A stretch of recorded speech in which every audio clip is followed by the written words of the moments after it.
Hi hello வாங்க, எப்படி இருக்குங்க? நல்லா இருக்குதுங்களா? இன்றைக்கி அஸ்வினி சீக்ரெட் சமையலில் வந்து நம்ம அரிசி மாவு வச்சு ஒரு சிப்ஸு செய்ய போகிறோம்.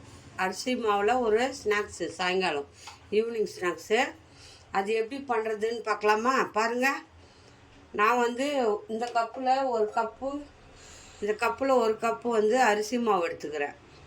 அதே கப்பில் ஒரு கப்பு தண்ணி ஊற்றிக்கிறேன். பாருங்கள், கடாயில் ஒரு கப்பு எடுத்தால் ஒரு கப்பு தண்ணி ஊற்றணும். ஊற்றிட்டு இருக்கிறேன். தண்ணி சூடாக மாவுக்கு எவ்வளோ உப்பு வேணுமோ அவ்வளோ உப்பு போட்டுக்கோங்க. பாருங்கள், ஒரு கப்புக்கு ஒரு கப், ஒரே ஒரு ஸ்பூனு நெய் ஊற்றிக்கோங்க. நெய், உப்பு எல்லாம் வந்து கரைஞ்சி வரட்டும். கொதிக்கிட்டது தண்ணி கொதிக்கணும். தண்ணி கொதிச்ச பிறகு மாவு போட்டு கிண்டிடணும். சிம்பிளாக பண்ணலாம், ரொம்ப நல்லாயிருக்கும். நம்ம வீட்டில் எல்லார் வீட்டில் அரிசி மாவு இருக்கும். கடையில் வாங்குகிற மாவு இருந்தாலும் ஓகே. தண்ணி நல்லா கொதிக்குது. நான் ஒரு கப்பு மாவு எடுத்துக்கிறேன். ஒரு கப்பு தண்ணி ஊற்றிருக்கிறேன். கரெக்டாக மெஷர்மெண்ட் பண்ணி நீங்கள் மாவை போட்டு நல்லா கிண்டிடுங்க. நல்லா கரெக்டாக இருக்கும். அளவு கரெக்டாக வைங்க. தண்ணி ஜாஸ்தி வைக்காதுங்க, கம்மியாக வைங்க. எவ்வளோ எடுக்கிறீங்களோ 2 கப்பு எடுத்தால் 2 கப்பு தண்ணி வைக்கணும். ஒரு கப்பு எடுத்தால் ஒரு கப்பு தண்ணி வைக்கணும். ஒரு கப் தண்ணி வைக்கணும், சரிங்களா? இந்த மாவு நல்லா அப்படியே சிம்மில் வச்சுட்டு அது அப்படியே கலாரிட்டே இருங்க. எல்லார் வீட்டில் அரிசி மாவு இருக்கும். சிம்பிளாக இது சாயங்கால டைமில் பசங்களுக்கு பண்ணி கொடுங்க. பசங்க நல்லா விரும்பி சாப்பிடுவாங்க. வாங்க, அவ்வளோதான். மாவு தண்ணியெல்லாம் இதாகிடுச்சு, வெந்துச்சு பாருங்கள். இப்போ இந்த மாவு வந்து நம்ம கொஞ்சம் நேரம் ஆற வைக்கணும். ஆஃப் பண்ணிவிட்டு ஆற வச்சுருங்க. ஆறின பிறகு இந்த மாவை நல்லா ஒரு தட்டில் போட்டு பிசைஞ்சிக்கலாம். அவ்வளோதான்.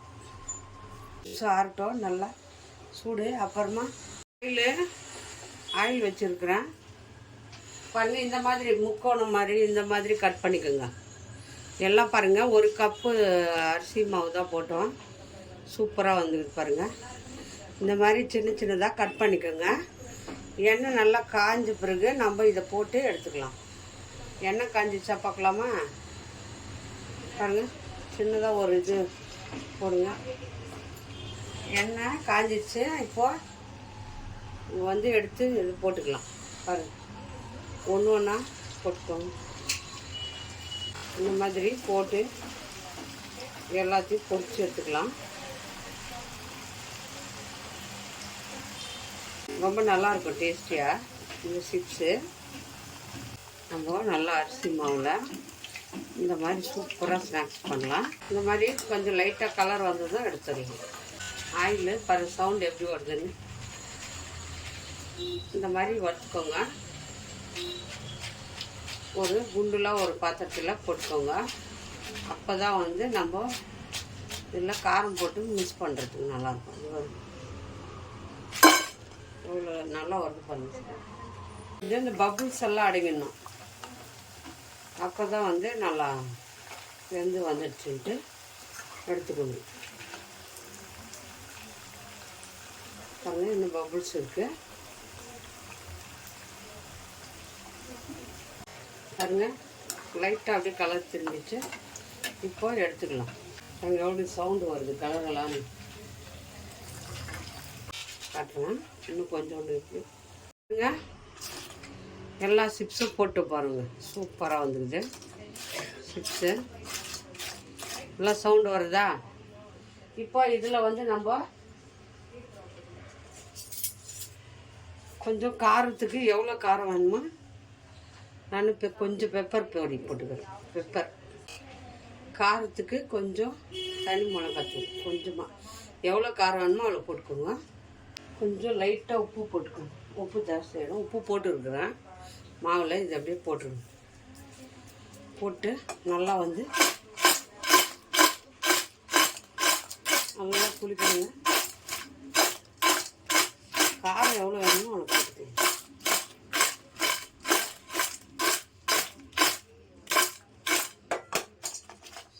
ஒரே தவிர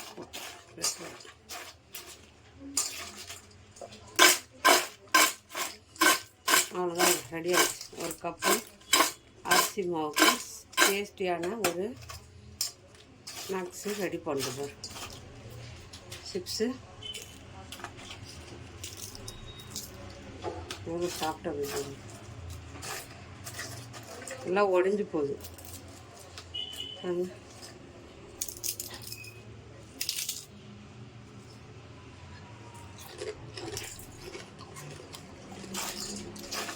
செம்ம டேஸ்ட்டாக இருக்குதுங்க. யார் யாருக்கு சிப்ஸ் பிடிக்குமா லைக் பண்ணுங்கள், ஷேர் பண்ணுங்கள், கமெண்ட் பண்ணுங்கள். மறக்காத அஸ்வினி சீக்ரெட்டை சர்ப்ரைஸ் பண்ணுங்கள். இன்னொரு டிஷ்ஷில் பார்ப்போம். அவ்வளோதான், சிம்பிளான ஒரு ஸ்நாக்ஸு.